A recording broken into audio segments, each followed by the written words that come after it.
And first at 6, the investigation of a business deal that deals in human body parts shifting from Detroit to Chicago as the feds launch a new raid. And once again, hundreds of families will be left wondering if the bodies of loved ones have been bought and sold on the black market. 7 Action News investigator Jim Kirchner is here tonight with a story you'll see only on 7. Jim?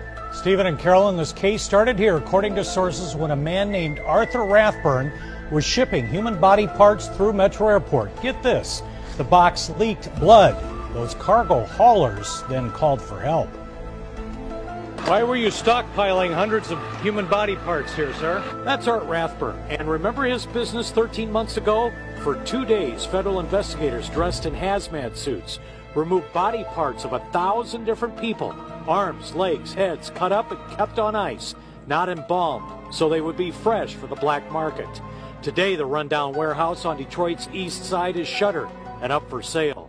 Sources say Rathburn's seized records led them to the Chicago area today, a business called Biological Resource Center in Rosemont.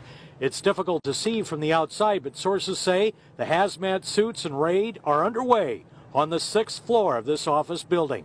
The same paper trail led investigators to Biological Resource Center in Phoenix last January, and another raid removing body parts and corpses.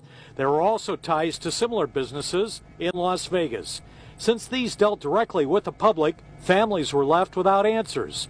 Julie donated her husband Steve's body and was promised his cremated remains back in a month. Confused and angry. We thought this was going to be doing some good.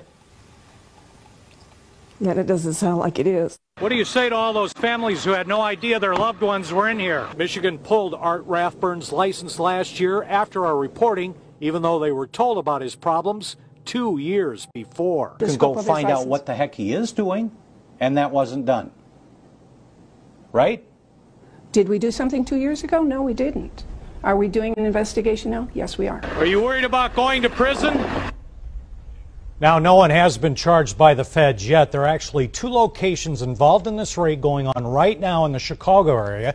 The offices in Rosemont and the lab in another suburb where they have found body parts. But my sources say this case is winding down, and with this new evidence in Chicago, they can now finish this case after some 13 months. This is so gruesome. Any idea how many families you're talking about here with loved ones that may be involved? It's going to depend a lot on the records. It depends if they're talking hundreds or thousands, and with those records that they've seized, and are those records even up to date, or have they been doctored? That could be spelled out in an indictment once it's handed down. You would not expect it necessarily to be accurate the way it's been handled so far. It could be.